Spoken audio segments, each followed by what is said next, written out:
Hi guys, I'm back again today with a continuation to Buy Me a Coffee, the second part of the Rainbow Body Light Work Divination Enlightenment. It's a whole topic, so I don't know what exactly I should call the video. But anyways, before we do start, don't forget to subscribe, click the bell button. Let's get it. Radiant body. It's even mentioned in the Emerald Tablets of Thoth, where it was referred to as the golden body. So if all these ancient spiritual traditions had a name for it, and many of them were separated by thousands and thousands of miles and centuries, even thousands of years in time, it seems very unlikely to me that the rainbow body is not a true phenomenon. Yet most people, I would venture to say, have never heard of it, and this is perhaps because attaining the rainbow body is something rare and special, at least to us in Western society. However, even the ancient Christians knew about it and referred to it as ascension. In case you think the rainbow body is just a myth, it's been speculated that it has been achieved by no less than 160,000 people in China and Tibet throughout their history, with many of those cases being documented in the country's literature. Let's take a look now at what happens when a spiritual adept attains the rainbow body, and then we'll talk about how to cultivate it. Because when it's all said and done, anything that you've achieved in this life will probably pale in comparison to attaining the rainbow body. And it only has to be done once. We see Christ up above as a celestial or a light being, an ethereal being, because they know the Ark of the Covenant is his throne. It's his vehicle that creates this pillar or this conduit. And that is the cross of Christ. And there's the pun. Christ uses this pillar or conduit to cross through dimensions, to go from the higher, from the higher dimensional realms into the lower vibrational realm of Earth. That's what the Ark of the Covenant is used for. It's a crossing device, a Stargate crossing device. Asked Jesus, he said, Jesus, what's required for eternal life? And Jesus replied, follow the commandments, which are, how do we achieve our eternal light body? Love with all your heart, with all your soul, and with all your mind. This is the first and greatest commandment, and the second is like unto it. Love your neighbor as yourself. All the law and the prophets hang on these two commandments. You want to know how to manifest your light body, your rainbow body, and achieve eternal life? There's your North Star right there. Just do that. With every breath you take, every thought you think, every emotion, do that. And you're going to be just fine. Easier said than done, isn't it? Well, that's why it's so challenging. But that's also why it's so utterly simple. I don't have to say another word here about the process of ascension. I've just told you the whole secret right there. That's all we need to know. Everything else is just kind of, filling up the rest 45 minutes of our presentation. Oh, it's a little bit more than that, but you get what I'm saying. This is the secret right here. This is why we are on Earth. This is what we are here to learn. And we will leave Earth when we have demonstrated our ability to do this. That's Judgment Day, when our heart is weighed against the feather of cosmic truth. How light-hearted of a being are you? How light of a being are you? If your heart weighs less than the feather, you go on. If not, it's back to diapers. So why not enhance the pineal gland to produce more melatonin? Why not enhance the pituitary gland to produce more serotonin? So that's the area that they're moving into now, and these materials will do exactly that. In today's world, the Institute for Advanced Studies in Austin in Texas has described these materials as exotic matter. It can think of no better way to explain them. They're exotic. They conform to no rules, and they're not like anything else they've ever known. They are not on the periodic table of elements. Science has never known about them until the last few years. The Center for Advanced Study in Illinois classifies superconductivity, which is one of their main attributes, as the most remarkable property in the universe. So we've got something pretty amazing here. We've got a very ordinary looking white powder which is exotic beyond any comparison and contains abilities which are the most remarkable properties in the universe. So this is not just something that's being worked on in America or in Britain. We've got Denmark, we've got Austria, we've got India, we've got Russia, German scientists, Switzerland even, all over the world now. Various scientific research institutions and universities, research departments are working on various aspects of this, and everybody is saying exactly what they said in Illinois. This is the most important physical property in the universe. They know now that this is going to take us where we have to go, because we've got big leaps to make to get from where we are in science, and they want to turn these big leaps into a few steps. NASA has written, this is the stuff of Star Trek's teleportation of matter by way of a light beam. What she is saying to him is, Ptah, thank you. You fashioned human DNA. And in my interpretation of this, you fashioned human DNA to make our body a more conducive vehicle so that we could become more like the gods, that we ourselves would be capable of transmuting our physical flesh and blood bodies into light so that we can be like the original light beings that founded the island civilization. Now, the Edfu texts tell us that when these lords of light came to Earth, they brought technology with them. Undoubtedly spiritually based technology. What the Tibetans say these light beings can do, they can phase in between their earthly flesh and celestial flesh. It's a matter of tuning the frequency of the human body and ultimately dissolving our flesh and blood body into the rainbow light body. I believe that this is what the Egyptian creation texts are describing that the founders of Atlantis could do.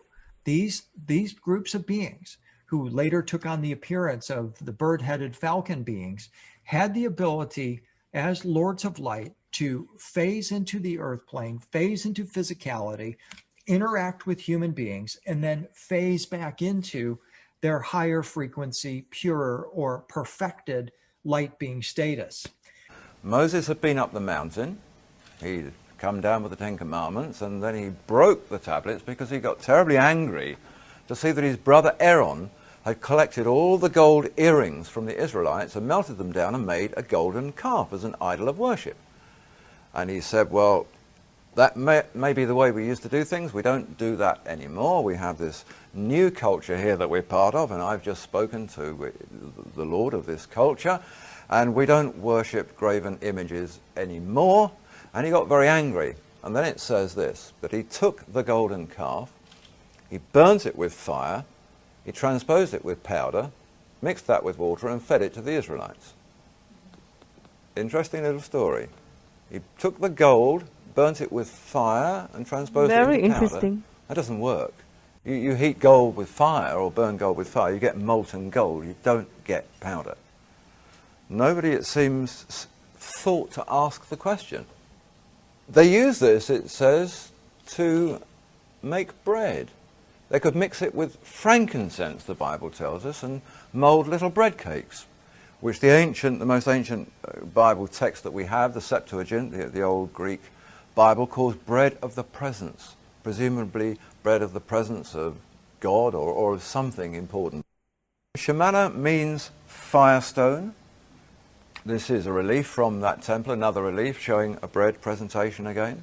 It was always linked with bread. They were always little conical shapes. We know that from about 2,500 BC, the pharaohs in Egypt, or the kings before they became pharaohs in Greek times, were ingesting the bread cakes of this white powder substance. Only the metallurgical adepts knew the secret of its manufacture. Metallurgical adepts, yep, it's made from metal, that makes sense. The high priest of the temples had a very strange title. The high priests of the Egyptian temples were called the great artificers. Well, a great artificer is a worker in materials, particularly metals. So that was sort of interesting. It's beginning to link together, and thinking back to Petrie's concept, yeah, these were places of worship, not worship. temples were not the same as churches that evolved from the concept. I actually looked in just the English language word etymological dictionary from Oxford University that traces the origin of words, and lo and behold, I only had to go back 700 years to discover that the word we now use as worship had a K in the middle of it. It was workship. They used to work for the gods. They didn't used to worship the gods. They used to work for the gods, whoever the gods were. Moses had taken the Israelites and they'd crossed this land of Sinai to get from Egypt into the promised land. And en route there, they'd stopped at this amazing mountain. And this was the mountain where Moses saw the burning bush. It was where he received the Ten Commandments and the book of the law. It was where he seemingly spoke with God and where they built the Ark of the Covenant. And this whole story is full of accounts of fires and all sorts of amazing magical things going on. Anyway, they decided to climb this mountain. They climbed it. I'm writing the title of a 2,500 feet video. above ground level. I They thought found about a great plateau the with this title temple. to title this An video. Egyptian temple in the middle of nowhere. 270 feet of it on this plateau. Another equal amount of it back inside a cave that was carved into the mountain. This thing was very important. At the time, they didn't know what they were looking for. They didn't know what they'd found, but they found a secreted hoard of pure, unadulterated white powder, which they said they winnowed and they sieved and they tested. There was nothing there, no residue of anything, just this amazing powder, which he said would disappear into your fingerprints. It was so fine. It seemed to have been an operative workshop, he said, more of a place of work than worship. The whole thing was dedicated, it seems, to mufkut and the production of mufkut. Every pharaoh from the 4th dynasty to the 19th dynasty was portrayed there. Every pharaoh had stated things that were written on tablets in this mountain. So these wall reliefs depict, going through the pharaohs of numerous dynasties, strange presentations. This is an example of one. This is drawn up by the Egypt Exploration Fund, this particular one from a relief. This is Pharaoh Amenhotep III. This is an 18th dynasty pharaoh, and the caption, these are all captioned in hieroglyphs. It says, Shebek Hotep brings the noble and precious stone to his majesty. He is the guardian who brings the bread, because he is the great one over the house of gold. So we have this, and we have this fellow here called Shebek Hotep, a treasurer fellow who's holding in the middle of the picture this cone-shaped object. So the association is there, and there are numerous of these. And once that had been discovered in this Sinai temple, the moment Egyptologists went back into Egypt and began to look, they kept finding these. Mufkut, cones, bread, light. It was about bread. It was about something the kings ingested. They were eating this material that was formed into little cakes, but it was a powder. What we are seeing here is really quite amazing. The tests show it to be highly effective. The effect is immediate and cumulative.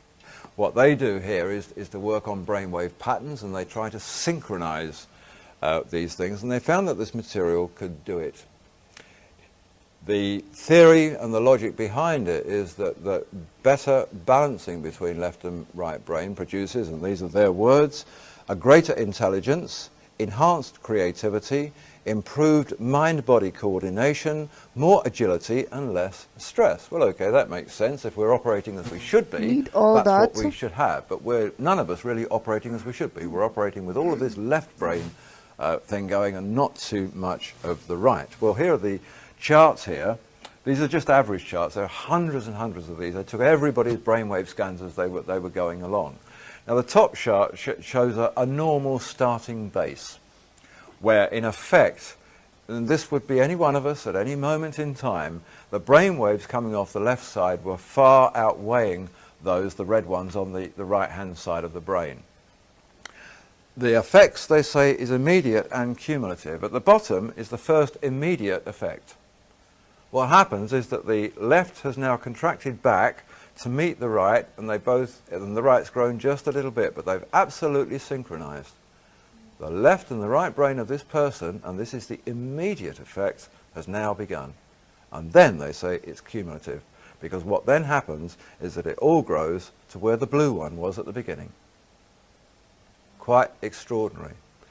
Our research clearly shows that the left-right brain imbalances predominate in many mental behavioural dysfunctions, such as dyslexia and ADHD.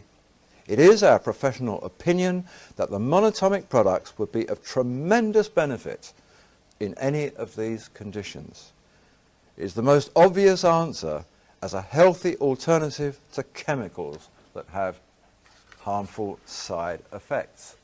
To that, Xian Adam, the director, adds, if I were going to take an exam, mental or physical, I would take monoatomic elements immediately beforehand. The worst that could happen is that there would be a little improvement. There could be a lot. What about somebody who's permanently doing this, getting those into balance and growing with it? This is exactly what the old texts told us that these things would do. They made them into bread cakes. They fed them to the priests. They fed them to the pharaohs. It gave them longevity. It gave them extra creativity. It enhanced their perception. It enhanced their intuition. It enhanced their awareness. All the qualities of leadership. The life came expectancy from the was muskah, longer from the before? shamana, from these golden cakes that they called bread. In ancient Judea, a devout sect of Judaism, known as the Essenes, thrives. For generations they live in poverty, choosing to seek spiritual enlightenment by avoiding worldly pleasures. Essenes are vegetarian, do not marry, forbid the expression of anger, study the books of the elders, and safeguard the secrets kept in their sacred writings.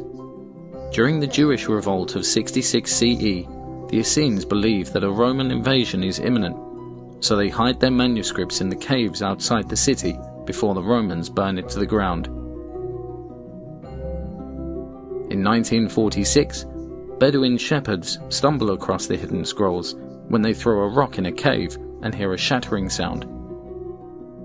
2,000 years later, the sacred writings of the Essenes, known today as the Dead Sea Scrolls, were found. The Essenes lived in strict reclusive communities, some allowing women and some not. One of these communities was at Kirbat Qumran. The Essenes severed ties with the temple in Jerusalem. Rather than temple prayer, the main ritual activity centered around communal meals, to which only the fully initiated were permitted. Before each meal, the Essenes purified themselves by immersion in water. The Essenes developed an extensive code of conduct explained in the rule of the community. They meticulously observed the law of Moses and had to swear an oath to carefully preserve the books of the sect. 2,000 years later, we are indebted to the Essenes for their care in preserving the written word. Their legacy is known to us as the Dead Sea Scrolls. The lost secrets of the ancient Jewish sect called the Essenes, whose strange rituals told the secret of how man might communicate with God directly, as King Solomon had. Al-Aqsa Mosque, ground zero for the Freemasons. Al-Aqsa was built directly on top of the ruins of the Jewish temples that preceded it, including, according to tradition, the central icon in all of Freemasonry, the Temple of Solomon. The Essenes were a group of primarily Jewish mystics who were living in Jerusalem and also Alexandria, Egypt, in the period from 150 BC to approximately 70 AD. They were known as some of the most elite scholars of their time. They were deeply interested in a singular subject, and that was how can humans transform into celestial beings or angels. The documentation about the Essene belief in human transformation is found in what is known as the Dead Sea Scrolls, a cache of documents that was discovered quite serendipitously in 1947. Virtually from the moment the Dead Sea Scrolls were discovered, they were controversial, because the moment scholars began peeling away the layers of the Essene teachings, they realized that Christianity, in its earliest and most primitive form, was based on the teachings of the Essenes. That the Essenes were not just talking about making contact with angelic beings. They were living with them. These celestial beings had come down from the heavenly realms and were communing, living with the Essenes. And not only that, they were taking humans into the celestial realms and transforming them into angelic beings. After the genocide of the Essenes in 68 AD, the 1st to 4th centuries AD saw the Essene Ascension teachings go underground and reform as Gnostic. This religion was so named because it depended upon personal spiritual revelation, the gnosis, or knowledge of God.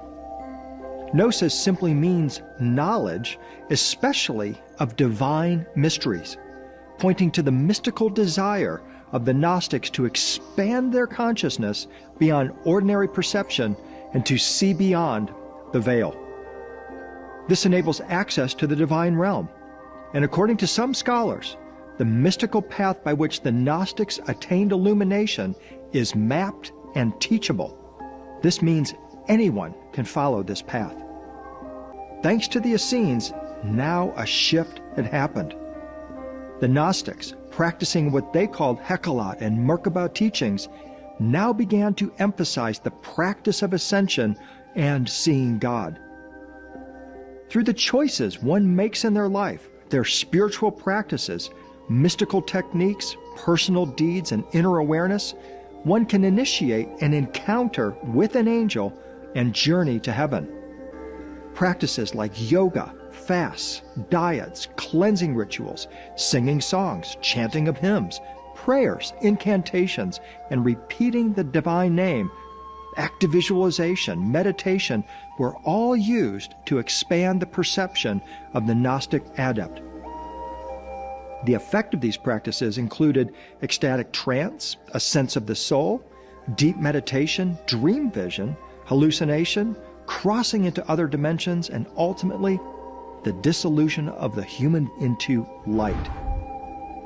All of the Gnostic spiritual practices were aimed at preparing the mystic to enter the celestial chamber of God, or the Merkabah throne, and an encounter with the Mighty One. After passing through 7 heavens, the mystic must penetrate the 7 resplendent palaces of the 7th heaven itself before arriving at the throne of glory, said Ezekiel. And once there, the traveler encounters God on his throne. The visionary was taught to expect God to be wearing a garment of light. The vision of it includes a mystical experience that transforms the body of the visionary into light. The Gnostics believed in a divine spark in man, deriving from an eternal divine realm, fallen into this world of matter and fate, and needing to be awakened by a divine counterpart. They upheld the Serpent of Eden as a savior figure who sought to provide humanity with key knowledge to awaken. As may be expected, the traditional church fathers saw Gnosticism as an anti-Christian heresy. Simply put, however, Gnosticism is the earliest form of Christianity. The primitive Christiani, the so-called heretics who preceded the historic Christians, were all Gnostics. It was Roman Catholicism that labeled them heretics in an effort to consolidate its growing power. Gnostic Christianity focuses primarily upon the inner and secret teachings Jesus gave after the resurrection. That is, Jesus appears to the disciples in his light body form after his ascension. The Gnostics thought of themselves as the true interpreters of these secret teachings. Oh, this topic is gonna be a big debate. In my head, I'm already envisioning it. If this was presented to a Christian, how do you call them? Preacher, let's just say a student of Christianity, and a dawa, I think that's what it's called. No, what is it called? Like the people, or a Muslim, let's say, student of Islam. is what I'm gonna say. If you present this to them, oh, it's gonna be it's gonna be something. I want both sides to watch this, even the Jew side, like the people who really study those religion, because I don't, so I don't know like terminologies that are appropriate to use, but I want to hear someone talk about this, or like research about this, or educate us about this, because it's gonna be interesting. I want to see their views on this, actually. But anyways, let's go back. The Gnostics thought of themselves as the true interpreters of these secret teachings of Jesus. The Gnostics were condemned as heretics by the bishops of the early Christian church because they would not accept the canon of the New Testament or the apostolic creed or the authority of the new church. Do you know, when you talk about halos, that the original halo was a mushroom cap? Well, there's a book called The Sacred Mushroom and the Cross. It's by John Marco Allegro, and he was a biblical scholar that was one of the guys that was assigned to decipher the Dead Sea Scrolls, which is the oldest version of the Bible. Yes. Well, this guy, John Marco Allegro, studied it for 14 years, and it was his conclusion after he was done that the entire Christian religion was a giant misunderstanding. And what it was originally about was the consumption of psychedelic mushrooms and fertility rituals. Told ya. I mean, I didn't say it like it is a psychedelic mushroom or something, but it sounded like what we've been hearing from what the speakers were talking about when he talked about like Moses and, you know, back then. It sounded like drugs, to be honest. It doesn't sound like... It sounds just like what we label as drugs nowadays. Or psychedelics, you know. So let's hear what Joe Rogan has to say. Originally about was the consumption of psychedelic mushrooms and fertility rituals. And they started doing all of these, like these different scholars who studied ancient art and ancient religious art. They started finding this mushroom iconography and all this ancient artwork. And one of the things they noticed is that the bottom of a mushroom, if you take like particularly the Amanita muscaria mushroom, which is the one that they connect to the Christian religion. Look at the bottom of it and see what it looks like with all those lines. Now look at that. That was the original halo. And if you see that picture with Jesus with the halo around his head, the halo was essentially the bottom of a mushroom cap. And the idea, they believe, was that these people were the ones that were consuming the psychedelic mushrooms, so they had this great wisdom and this connection to God. That's what they thought mana was. That's what they thought. So you're telling me Jesus was doing psychedelics? Okay. And are you telling us to do it also to get closer to God? Well, he should have told us like straight up, right? But anyways, I know somebody who's gonna be interested in this video, and I'm gonna send it to that person right away. I write everything down because my brain, like you guys know, I have like a 2-second memory. Send Monoatomic vid. Okay. Because the reason why I want to send it to that friend of mine is because I want to hear their input on this topic, to get like perspectives. I like listening to people's perspectives because I like seeing how people think, and also I learn from people's perceptions or ideas or thoughts. That's why I'm just a nosy ASS person. Mushrooms were the flesh of God. I like that. Yeah, and so that when you have these ancient religions that were possibly based on the consumptions of Tell that these to a psychedelic pastor. mushrooms. All that stuff has kind of been lost in the translation over years and years and years, and then even the visualization of the halos changed. Yeah. The sacred mushroom, the key to the door of eternity, the search for the sacred Just plant watch of me the tell this ancients to used my to pastor. send the He's gonna mind like to another world and into probably the future. murder me. Let me tell Something. you something. I've never tried any drug in the world ever. Not pot, nothing. Ever. However, I am not so stupid as to not be well informed about the potentials for the mushroom. The magic mushroom, from all indication, is a sincerely important discovery that was made in the ancient and prehistoric world. This stuff works.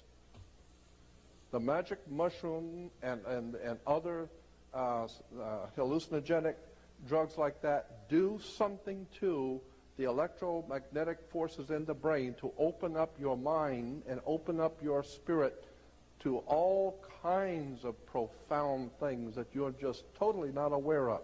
So, while this I am a type of person who doesn't like not being in control. So I was never fascinated about these things, right? I had never been curious and all that because I hate just the effect. Like alcohol in itself, I hate the effect, right? So that's why we stopped drinking. So how much more these stuff? I would literally go crazy, I think, if I did, just because some people will be like, oh, that's why you need it the most because you're uptight and all that stuff, but I don't think so. Well, genic drug, nonetheless, this is a very important stuff here. Magic mushrooms are not to be laughed at. It is not a light thing. This stuff is very serious stuff. And that particular kind of mushroom is called a Amanita muscara. The sacred mushroom and the cross, John Allegro, the third man in charge of the Dead Sea Scrolls, wrote this book. I like what we're talking about. I like these type of topics because I am curious. Like, I want to know. I'm not a person who sees something and I'm like, oh, I'm instantly believer or not a believer. I'm just almost like a blank canvas. I always try to give things and people the benefits of the doubt, right? I always want to see proofs, right? I'm that type of person. I'm always curious. So whenever I watch this type of things, I'm always in the middle. I will believe some stuff and then I'll be like, what the fudge are you talking about? Like, I'm always that type. So right now, there are some points that I do see the truth in, and there's some parts that I'm like, yeah, right. But I'm really excited to see how this ends, and I definitely need to watch somebody react to this, or I'm going to just send it to my friend and see what it got to say. Yeah. Well, let me know your thoughts in the comments because I'm intrigued, like I told ya. So if you like this video, don't forget to give this video a thumbs up, subscribe. I'll see you in the next video. Bye.